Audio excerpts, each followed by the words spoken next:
Great. Hello and welcome to yet another episode of Ideas That Scale. Today's guest speaker is Ran Margaliot, the CTO and co-founder of Community. Ran is an active member of the Israeli startup community. He's also the CTO in residence of The Hive, which is a leading accelerator in Israel. Ran is also a mentor at Google Launchpad. Ran, welcome to the show. Thank you so much for sparing the time, and thank you, a bigger thanks for sharing your story with us. Really excited to hear your story. Hello, Vikas, and thank you very much for having me. I'm really excited to be here. Great. Ran, so we'll start off. Our community largely is based for, like, we have mostly solopreneurs and entrepreneurs and agency owners. And so we'll start with actually knowing the background and how did you end up being an entrepreneur?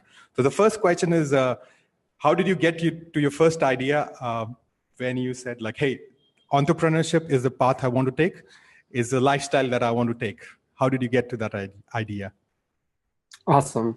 So maybe just before we begin, I give you like 2 minutes about myself. My name is Ran Margaliot. I'm 36 years old, married +4. I'm the technical co-founder of Community. Community is a startup in the social media space. And that's a really interesting question. How do I become an entrepreneur? I think it never was a clear decision I wanted to become an entrepreneur. I was always keen about finding problems and how I can solve them. Since I'm a technical guy, I've been programming from an early age. I was always looking for ways to find the right problem and find the right solution for that. So I was working all sorts of startup. And on the last startup, I met Sharel. Sharel is my co-founder, is a very talented product guy. And we were both really keen about finding problems and how we can help solve them. And we start thinking, we're working with all sorts of startup. Why won't we make something of our own? Why don't we find a problem which is big enough, interesting enough, and we are passionate enough so we can find a solution for it? And that's what eventually, after a few years later, led us to Community. Okay. So this is something when I meet youngster, I tell that, you shouldn't start a new company with the idea that I want to form a startup, but it should, you want to solve a problem. The end result is forming the result of solving a problem ends in founding a startup, right? You agree with that? Yeah, definitely. I think there's a good sentence called, you should fall in love with the problem and not the solution. You should always look for the problem. What are the pain points people are having? And then you might have enough skills to find a solution for them. Mm-hmm. Okay. Now, the important, like my 5 years as an entrepreneur has taught me that, if you don't have the right team, things don't work out most of the time. I think the biggest challenge that we face is finding the right set of people. In your case, since you mentioned about Cheryl and you, how did you guys get together? How did you say, like, okay, we are going to work this out together? And as you know, I think you're now 8 years old. How did the relationship over the period of time change for you guys? Yeah, so actually, as you mentioned, it's all about the people and it's all about the team. I really think what makes startup win or lose, it's the way that the founders come together. So it's, as you mentioned, we've been around for 8 years and we're actually 3 founders. There's me, there's Sharel, and there's Itamar. And we also had another founder in the past, which throughout the way left the startup. So regarding the team, it's super important to find the right partner. And I think it's more important to communicate with each other. Being 8 years with a partner, I call him my second wife. I'm seeing him more than I see my wife, more than I see my kids. So it's really important to know how to communicate. You need to know how to fight with one another, how to agree with one another, and also to see the best value that each of you brings to the table. In our case, personally, I'm a developer. Sharel is a very, very talented product guy and marketing guy. Itamar is a very gifted biz dev guy. So we try to complete the picture. We didn't actually actively search for one another. We were friends, we worked together at the same company, and we knew that there's a good chemistry and we wanted to do something together. But if I were to choose who is my ideal partner, I think I would try to close my eyes and try to visualize the opposite of me. Because we as people always try to tend to work with people who are like us. But I think as founders, it's really important for us to balance each other and bring different point of perspective to the table. Okay, so get people with complementary skill. I think not just skill, but also attitude and the way you look at problem, right? Problem solving. Yeah, definitely. You need to challenge each other, but you need in a productive way. Yeah. Okay. Now let's go to community. How did that idea come together? Like from that, and did you through your 8 years, did it start with something different and over the year it pivoted, or you figured out in the first few months or first few days itself that no, this is a problem we'll solve and it has worked for you? How did that happen for you guys? Yeah, well, yeah, we went a long trail, and there are several, you can call them pivots along the way, but the story of how it started, as I mentioned, Sharel, Itamar, and myself were keen to finding a problem that we feel that is big enough and we can come up with a solution for that. And we brainstormed about all sorts of problems. And one of the problems that Sharel mentioned, he said, look, recently I was looking for a job. And I was thought, what was the best way for me to find the ideal job for me? And he realized that he need to reach out to all sorts of people. And what's the best way to reach out to people? Using social media. On social media, even in the early days, everybody was accessible. You can reach pretty much everyone. And once he started doing that, he quickly realized that it's really hard to manage all the relationship. How do you know who is who? Who have you talked to? I talked with this guy on LinkedIn and on that guy on Facebook. And that kind of started pointing us towards the solution, towards the problem. So we started drilling more into it, and we tried to look for the target audience that suffers the most from that problem. And we started focusing on bloggers. Bloggers have a rich community and they have lots of relationship to manage. And you ask, did our product change? Definitely. We started with just a simple tool that a blogger needs to put on his website to help him easily connect with his community, connect with Twitter, connect with Facebook. We built this tool. It was beautiful. It was designed. We gave it to a few beta testers, and then they came to us. They says, look, I want a back office. I want to learn more about the people that connect to me. That was something like, I think, almost 6 months into the community. We were called one-click follow at that point. And then we realized people are looking for the data, for the knowledge, for the history. I want to know who am I connecting to.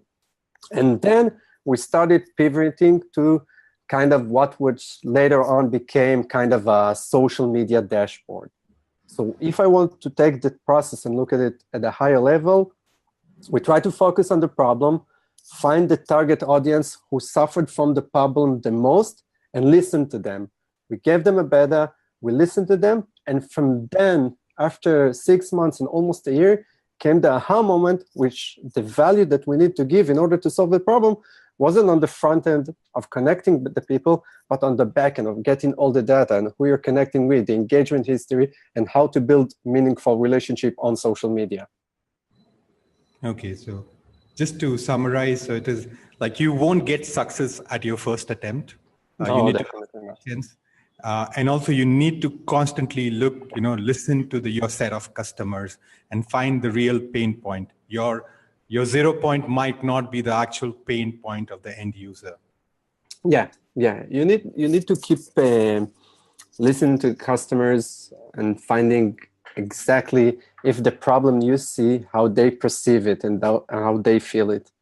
And that actually led us to focus more on our target audience. What started as bloggers led us to realize that our main value is helping entrepreneurs and small businesses, not just bloggers. Great. Now we'll talk a little bit about monetization and sales, like from idea to product, and you pretty much figured out what the product would look like. Not on front end, it's on back end. how did the first sale happen, right? And if you look back today, have you done differently your sale? Yeah, well, the question, would have we done something differently? Yeah, on 8 years, I can say a lot of things we should have done differently. So there's a tuition that we are paying for that. So yes, regarding sales, I differentiate between two types of sales. So the online sales and the direct sales, because we are a SaaS-based product. So regarding the online sales, that's actually something that I like also to talk about with other startups. For us personally, the first sale took a while, not because our users wasn't ready, not because of the value of the product wasn't conveyed enough. It was just because us as founders were not feeling confident enough to charge the users. And we had a lot of friction between the founding team. Is it the right point? Is it the right stage to start monetizing the business? And eventually, after a day where we thought about it, like literally thought about it and shout, it's not the time, it's not the time. We went to PayPal, got the PayPal button that subscribes the user to just $5 and put the button in the website. And behold, the day after, the first user paid. So the actually first sale was kind of after a fight between the founders.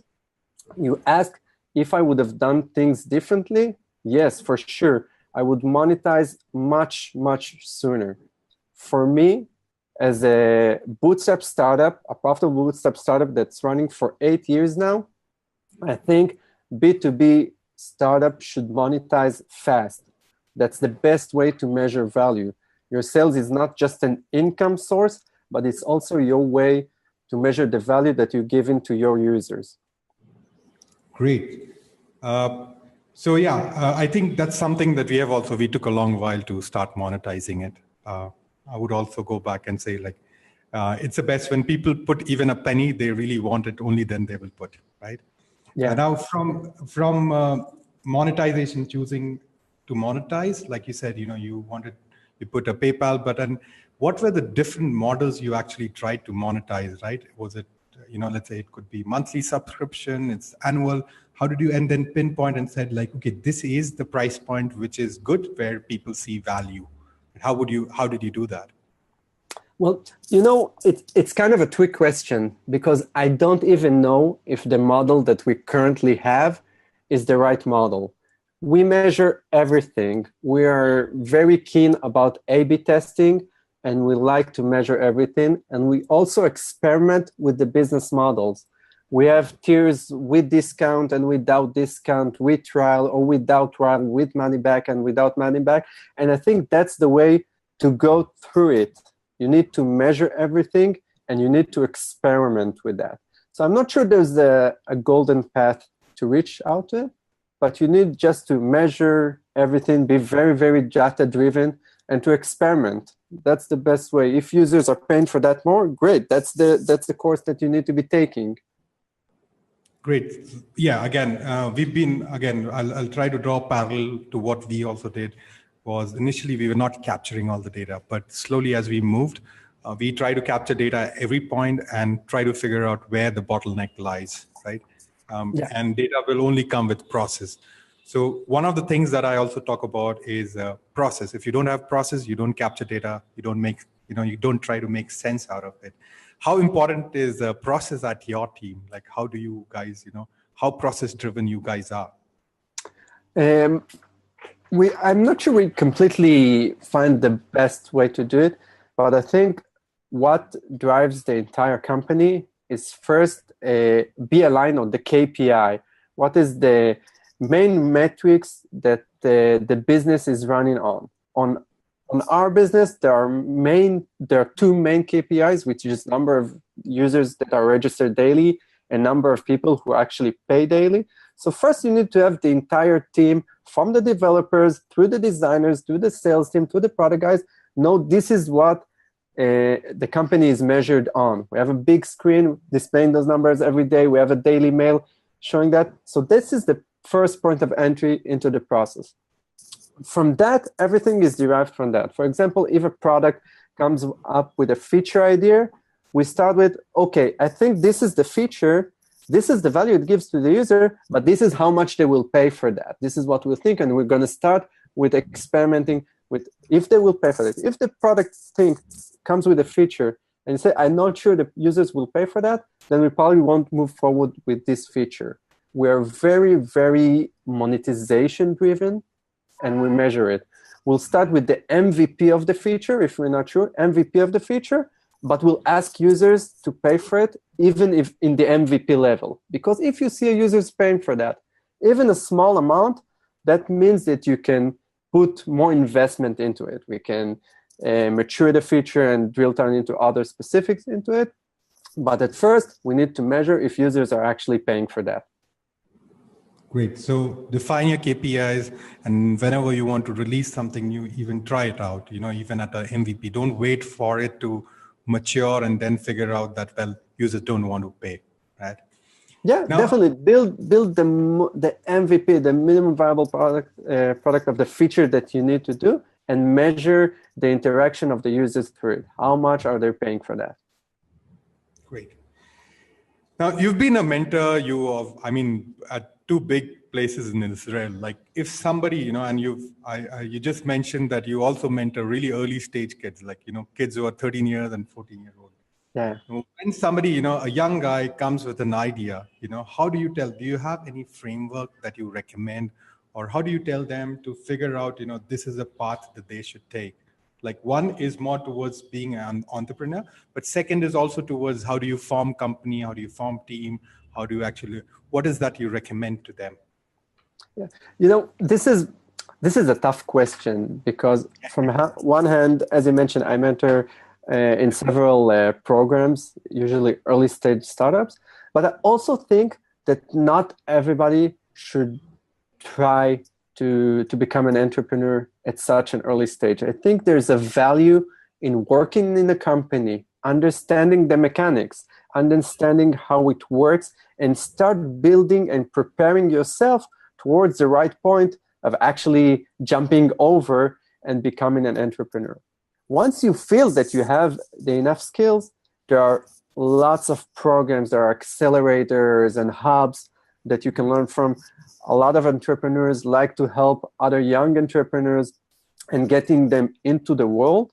But I think that at first, you need to gain enough experience at the core function of a company, whether you're the technical guy or the product guy, but you need to bring an initial value to the table and also see a bit how companies work. You don't need to do it for 10 years, but go work at a company for 2 to 3 years, and then you'll know what's the best way to start.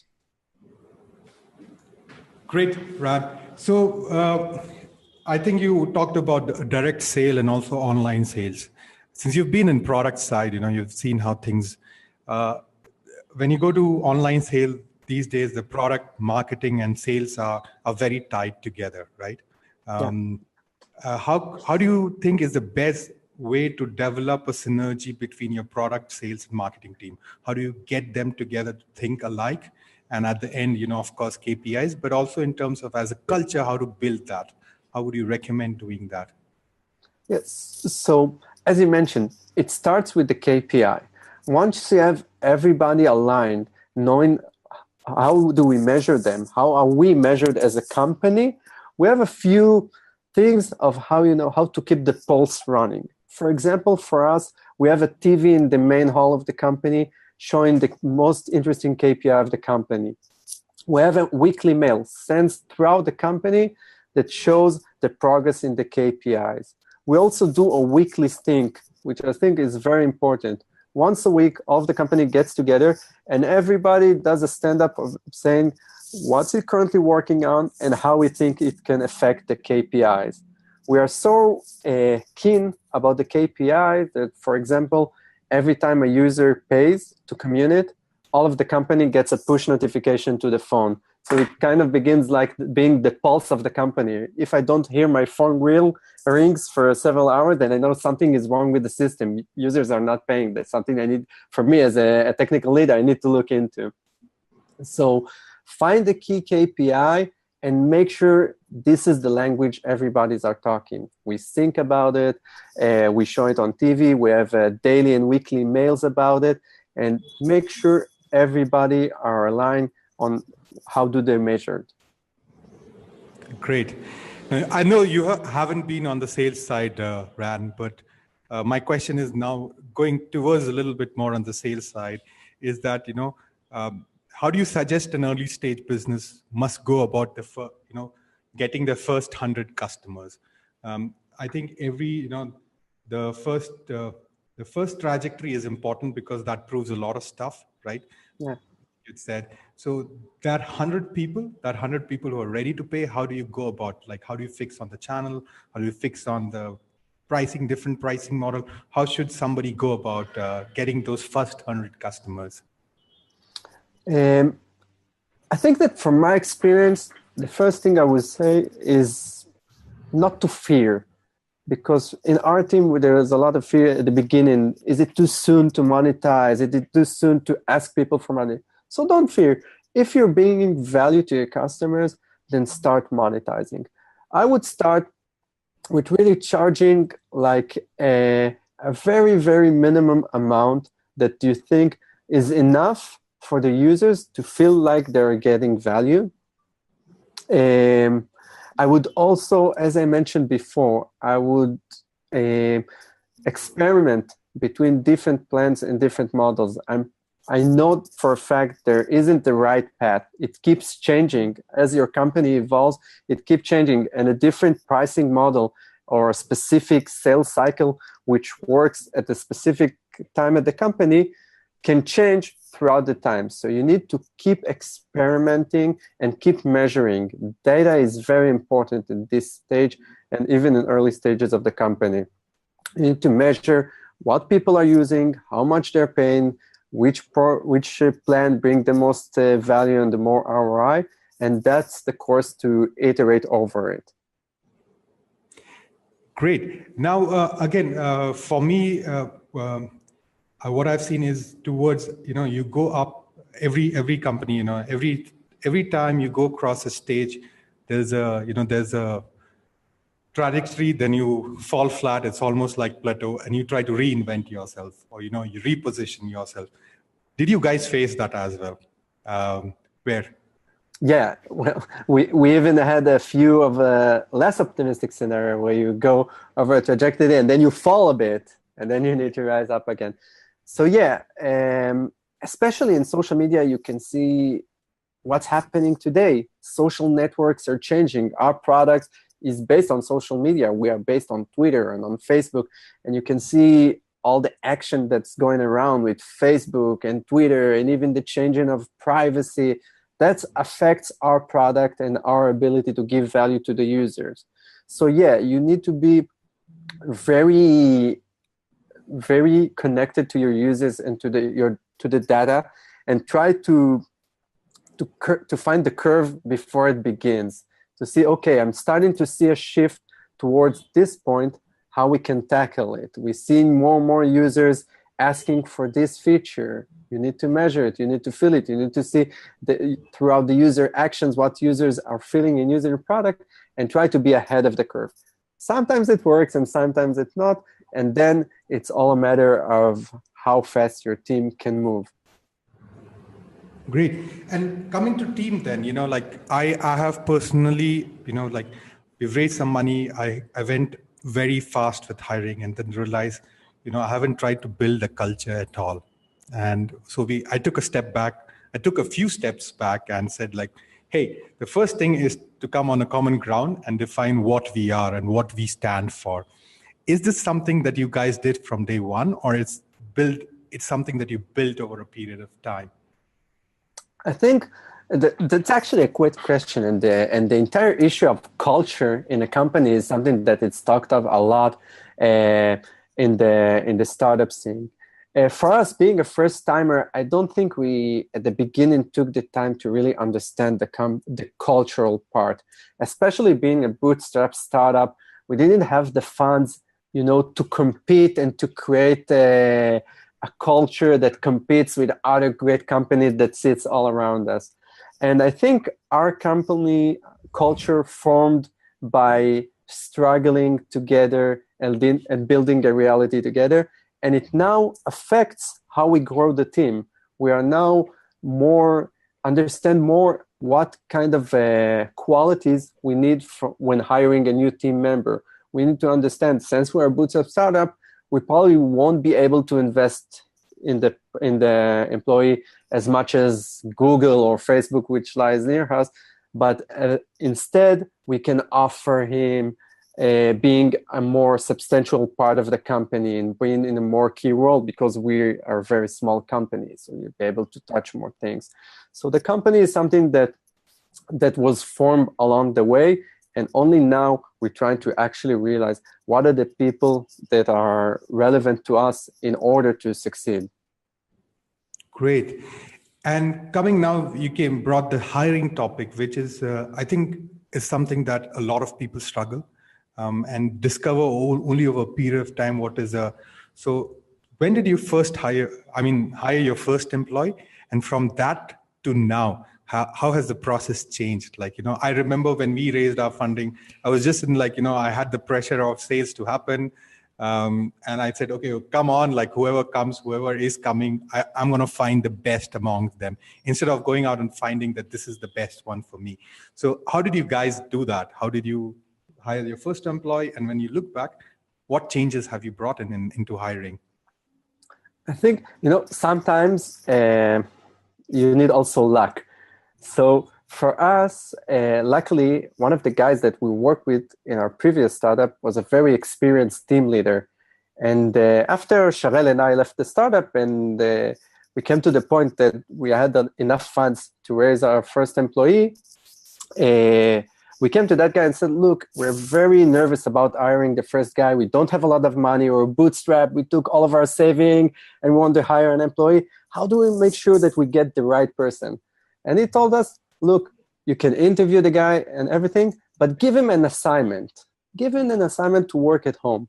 If a person takes the time and works on an assignment in his own time and invests to it, it's already the first step of validating that this person is the right person for you.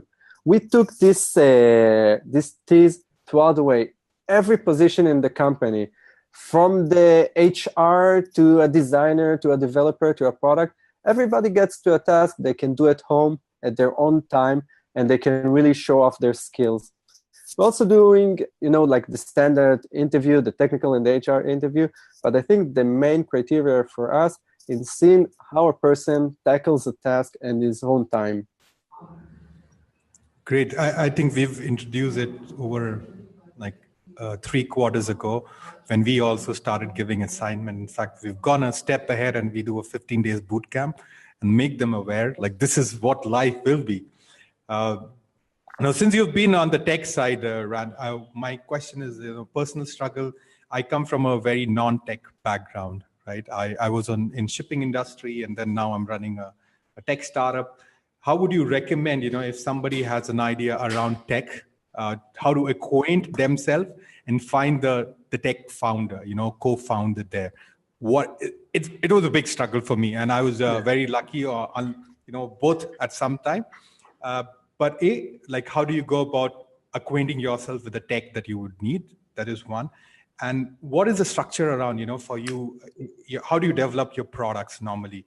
Is it, at the end, we have more like one full stack guy with a designer and a developer together.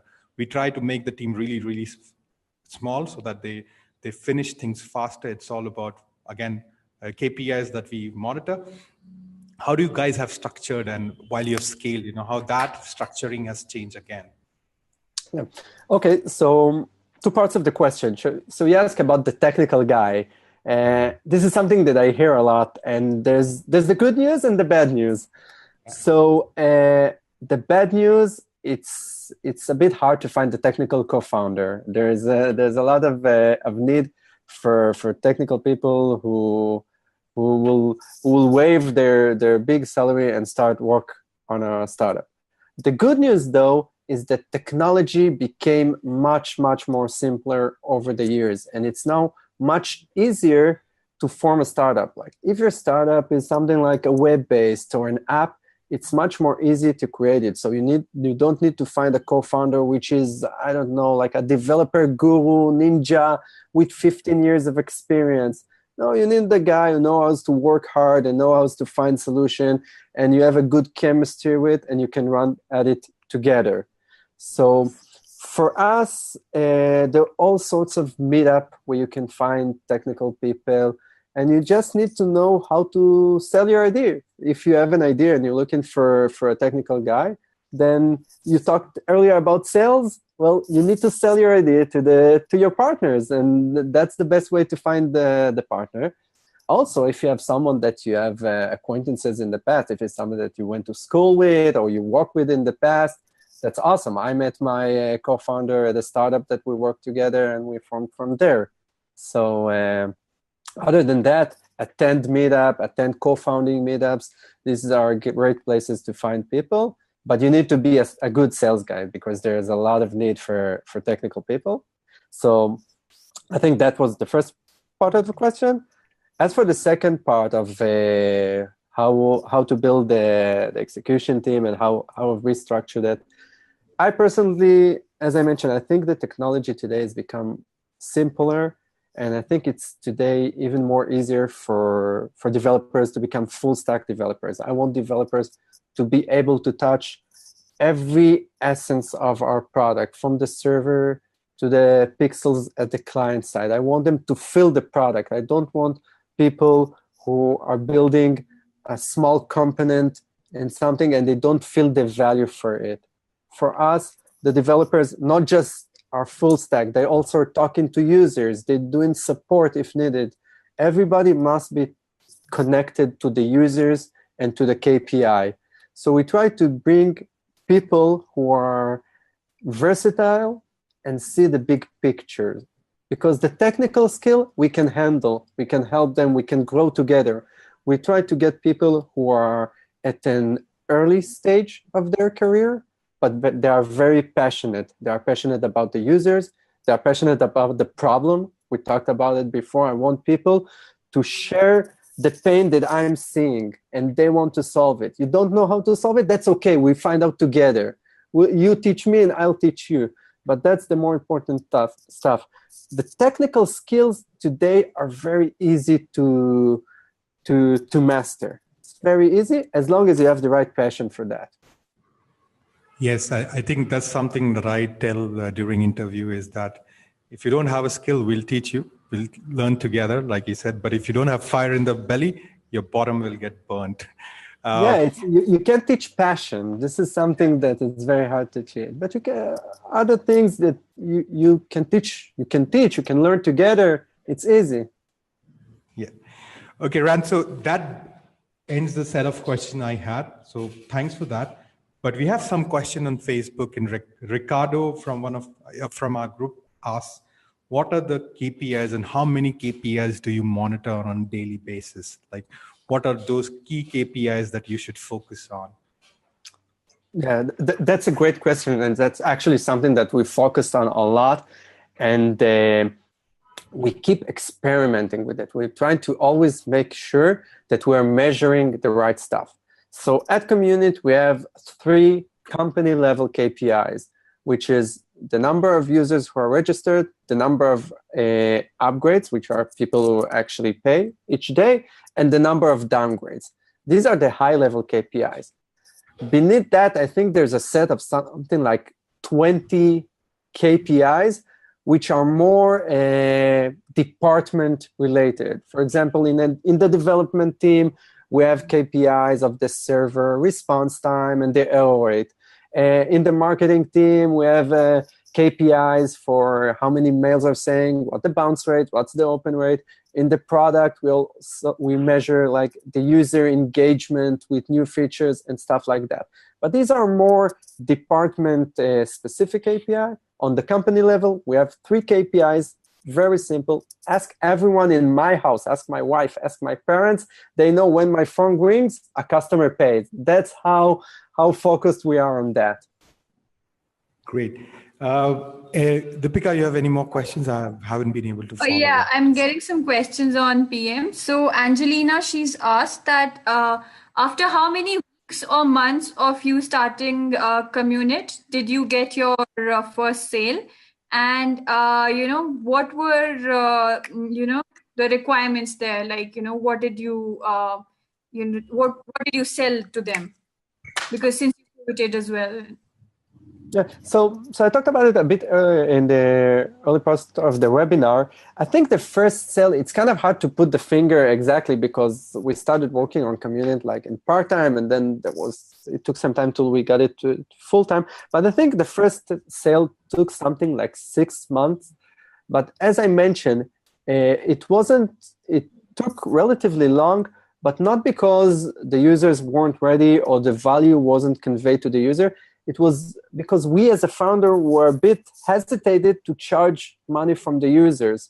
So I think you should charge as soon as possible, even probably a couple of steps before what you think is the right step. What can go wrong? At the worst, the users won't pay. We had a very, very limited version at this point. Our product sense have changed and pivoted several times, but we had a very limited version that we felt was given enough value.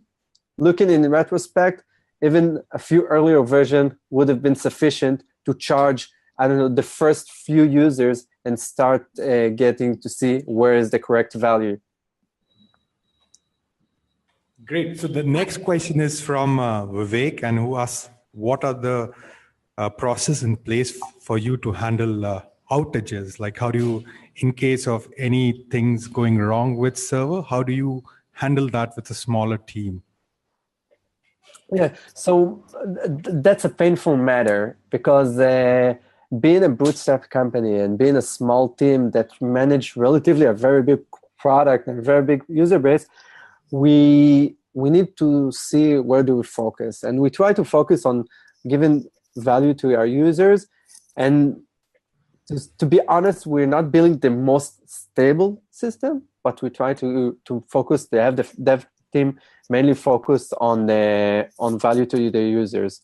Luckily for us, we are building also a strong sense of community with the users. Our users are passionate about our product. We talk to them, we engage with them. So when something happens and it takes longer than expected to fix, if you communicate to the users and you talk to them, eventually they get it and they often even try to help. So there's no good way to do it, even especially when you are very limited with resources. And especially as a technical co-founder, I wouldn't put all my efforts on building the strongest system and the most reliable system. I would have a system that breaks down every once in a while, but I want to have my developers and my product team focus on the value. Build features that bring value. If it will break, it's okay. If it will crash due to overload, great. That means we're doing something good.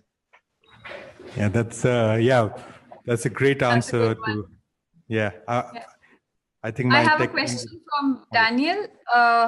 Daniel wants to know how Communit deals with, how relevant it is for agency owners. So they want to understand that, how agency owners can use you and use your product. And would you talk about it in relevance to agencies? Yeah, definitely. Actually, we work a lot with agencies. Today, there are lots of agencies who manage social media accounts for brands, for medium-sized brands, for celebrities and stuff like that. We work a lot with agencies, especially that manage accounts on Twitter. We have special offers for them and special discount. So if there's an agency in the crowd, they should definitely reach out to us and mention they came from your blog. We can even probably get a significant discount for them. Our system is built for managing lots of profiles and managing lots of sub-communities on Twitter. So yes, there's lots of agencies who are using Community. Great. I think, Deepika, we are almost nearing the end of the time. So Ran, I just wanted to thank you. I learned a lot from this, especially on the team side. And I keep on thinking a lot about are we doing right or not? And it kind of gives a good feeling that you are getting validated. So that's from me personally. I can add Nathaniel to our group, and if there are any other questions he can handle, especially towards if we have a lot of agency owners here, so he can answer the question. But that's it. Like, thank you so much. We'll keep in touch. And again, like, thanks for taking out the time and sharing the story. Sure, and thank you for having me. I really, really enjoyed it. I hope you had a good session. Thank you. Goodbye. Thank you. Goodbye. Bye-bye. Bye.